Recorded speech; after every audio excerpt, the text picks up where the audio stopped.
The first crack didn't sound like a crack at all. It sounded like laughter. Not mine.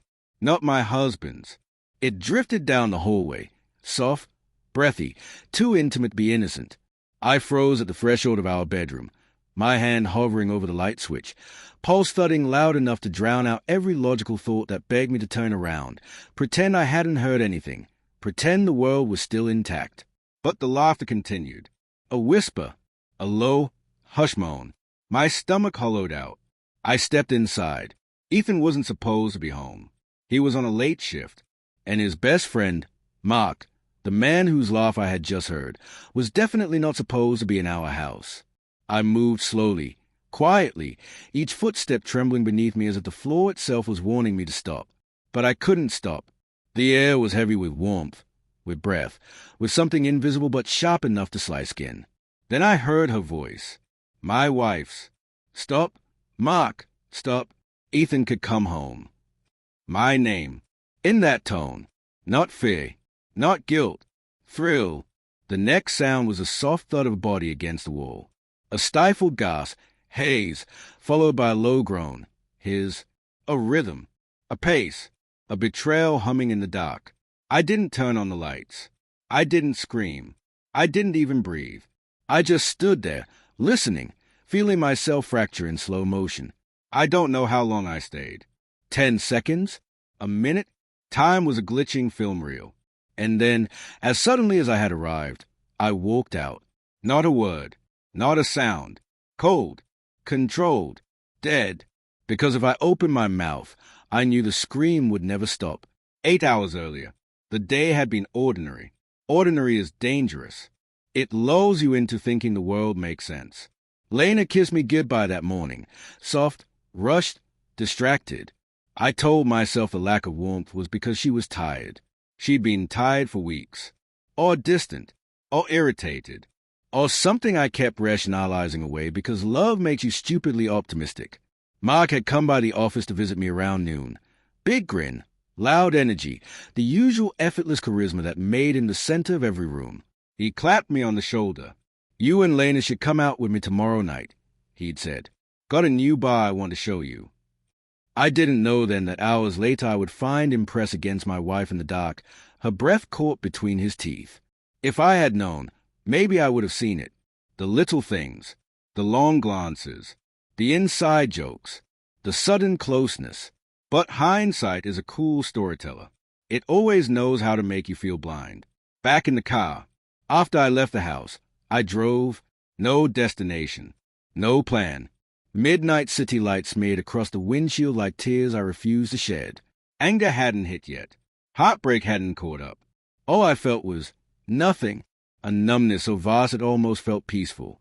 I pulled over in an abandoned parking lot, leaned my head on the steering wheel, exhaled shakily. How long? The question crawled out to me like a dying whisper. A month? A year? The entire time I've been defending Mark, trusting him, loving him like a brother. The nausea finally surged. I stumbled out of the car, retched, wiped my mouth, and stared at the cracked pavement beneath my feet. I was shaking, not from rage, from understanding, because deep down, a small voice admitted what I didn't want to believe. This wasn't sudden. This wasn't accidental. There had been signs. I just hadn't wanted to see them. 2 weeks before, I had walked into the living room and found Mark sitting too close to Lena on the couch, knees almost touching, her eyes sparkling with a softness I hadn't seen directed at me in months. When I had entered, they'd flinched apart, laughing too loudly, too forced. What were you guys talking about? I'd asked. Oh, nothing, they'd said in unison. Nothing. The most suspicious word in the world. But I had smiled, because Mark was like a brother, because Lena loved me. Because normal life feels safer than truth. Back to now. By the time I returned home, they were gone. Not from the house. No. They were still inside. But the sounds had stopped. The lights were off. The hallway was quiet. I stood in the living room, my keys still in my hand. My breathing shallow, erratic. Lena emerged first. Hair messy. Shirt misbuttoned. Trying to act casual but failing miserably. Her pupils dilated. Cheeks flushed, lips swollen. She froze when she saw me. Ethan, you're home early. Mark stepped into view behind her, shirt untucked, jaw clenched, eyes widening with the unmistakable dread of a man caught by the one person whose trust he never deserved. The room thickened with silence, not empty silence, explosive silence. Lena swallowed. Ethan, it's not what it looks like. I laughed, a sound so bitter even I didn't recognize it. Really? I whispered, because it looks like you were fucking my best friend. Lena flinched as if struck. Mark took a slow step forward, hands raised slightly. Ethan, listen, man, just let us explain. I stared at him. Explain? Explain what? The exact number of times they betrayed me? The positions? The excuses? The lies? No, I said softly. I don't want an explanation. That stunned him. Lena blinked through tears. You don't. No, my voice was steady, chillingly calm. I want the truth. Mark inhaled sharply. The truth is the explanation. No, I shook my head. The truth isn't what happened. I already know that. I stepped closer. The truth is why. Lena crumbled on the spot. She sat on the couch, hiding her face in her hands. Mark sank into the armchair, shoulders sagging. Something inside me twisted, something fragile, raw. Because despite the betrayal, despite the disgust simmering just beneath the surface, I still love them. In different ways, yes, but deeply, enough that seeing them break hurt almost as much as the sin itself. Lena wiped her tears, her voice cracking. It wasn't supposed to happen. It was a mistake. I stared at her. A mistake doesn't happen multiple times. Her eyes widened. Shock, fear, guilt painfully clear. So yes, it had been multiple times. Mark leaned forward, elbows on his knees. Ethan, I fucked up. I know I've crossed lines I can't uncross. But it wasn't just physical. Things between you two were strained. She was hurting. And I snapped. Don't you dare blame me for this. He looked down. Lena's voice trembled. I didn't feel seen anymore. I didn't feel chosen. The worst part? Some wounded part of me understood exactly what she meant. I had been distant, busy, preoccupied. But neglect is not justification. Pain is not permission. Why didn't you talk to me? I whispered. She sobbed. Because I was afraid you'd realize you didn't need me anymore. The room spun. Fear, insecurity, weakness, not love, not passion. Something far more human and far more tragic. But before I could respond, before any of us could take the next step toward anything resembling resolution, Mark's phone buzzed. He glanced at it. His face drained to white. He stood abruptly. I need to go. What's wrong? Lena asked. He didn't answer, didn't look at either of us. He just walked out, leaving behind a silence so sharp it could slit throats. Lena stared at the front door, confused, trembling. What was that? I didn't answer, because I had seen the notification flash across his screen. Unknown number. I have the video. Pay by tomorrow or your life. And is over. My blood ran cold. This wasn't just betrayal. This was a trap, a web, and we were already tangled in it. Mark's footsteps were still echoing off the front porch when Lena sank onto the couch, clutching her trembling hands to her chest. What does that mean? A video? Ethan, what video? I didn't answer immediately. I couldn't. My pulse hammered through my ears as the implications threaded together like a noose. Someone had filmed them. Someone knew. Someone wanted money.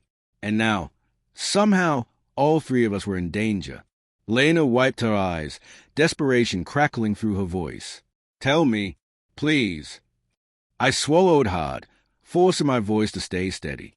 Someone recorded you and Mark. They are blackmailing him. Her face collapsed. Comprehension, horror, shame, all crashing at once. Oh my God. Her breath hitched. Oh my God, Ethan, this can't be happening. Who would? How? I don't know, I said, but he left because he's terrified.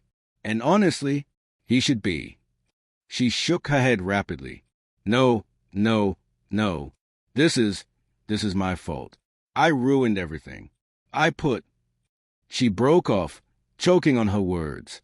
A part of me wanted to comfort her. The deeper part of me, the wounded, betrayed part, stayed silent. I sat opposite her, elbows on my knees. Lena, are you in danger? She looked at me slowly, as if that question alone shattered something inside her. I don't know, she whispered. I don't know anything anymore. A vibration cut through the air. My phone. Lena and I both froze. With a breath I didn't feel in my lungs, I lifted it. Unknown number. Check your email. I opened it. One message. No subject. Just a video file attached. I tapped it. The screen filled with motion, grainy at first, then horribly clear. Lena and Mark, in our home, laughing, whispering, touching, kissing, seen from multiple nights. Different rooms, different angles. Someone had been watching for weeks. Lena let out a strangled sob and buried her face in her hands. Oh God! Oh God, who would do this? I felt the world tilt. I don't know, but they want money. Fast. My hands shook. Not from fear. Not yet. From realization. This wasn't random. This was specific. Calculated. Personal. Someone had targeted them. Someone wanted Mark. Someone wanted Lena. Someone wanted me broken. But who? Lena lifted her head slowly, hollow-eyed. What if they release it? I met her gaze with a blunt truth neither of us could soften. They will, if they don't get what they want. She flinched, covering her mouth. But then, a thought flickered behind her tears. Wait, Ethan, you didn't. She swallowed hard. You didn't think I staged this, did you? That I wanted money from him. What? I stared at her. No, the thought had never even crossed my mind. Lena was flawed, yes. Broken, yes. But malicious? Greedy? Capable of that kind of orchestration? No. If she was a villain, it was a tragic one, ruined by insecurity, longing, and weakness, not wicked intent. Before I could say another word, the door burst open. Mark! He was sweating, pale, frantic. Ethan, we need to talk. Lena stood, fist clenched. What's going on? Mark! He ran a trembling hand through his hair. It's my ex Amber. My eyes narrowed. Amber? The one you broke up with months ago. He nodded furiously. She never took it well. She still had a key. Still had access to my stuff. She knew about my connection to Lena. I think she planted cameras. I think she set us up. Lena stared at him, stunned. Set us up? You think she planned all this? Mark lowered himself onto the armchair, elbows on his knees. She always said I'd pay for leaving her. I thought she meant emotionally. Not. His voice cracked. Not this. I studied him closely. Sweat, panic, shame. But beneath that, truth. This wasn't a lie. This was fair. Why didn't you tell me she was unstable? I asked. He looked down. Because you'd tell me I should have cut her off. Blocked her. Changed my locks. Moved on. He laughed. Hollow, broken. And maybe I should have. But sometimes you underestimate the wrong people. He wasn't just talking about Amber. He was talking about himself. Lena walked over slowly, each step trembling. What does she want? Mark? Just money. No, his voice fell. She wants to ruin me. Ruin all of us. The phone buzzed again. This time, Mark's phone. He answered with shaking fingers. A woman's distorted voice crawled through the speaker. Did you get my message? Mark? He froze. Lena covered her mouth. I felt my blood ice over. Amber continued, voice chillingly calm.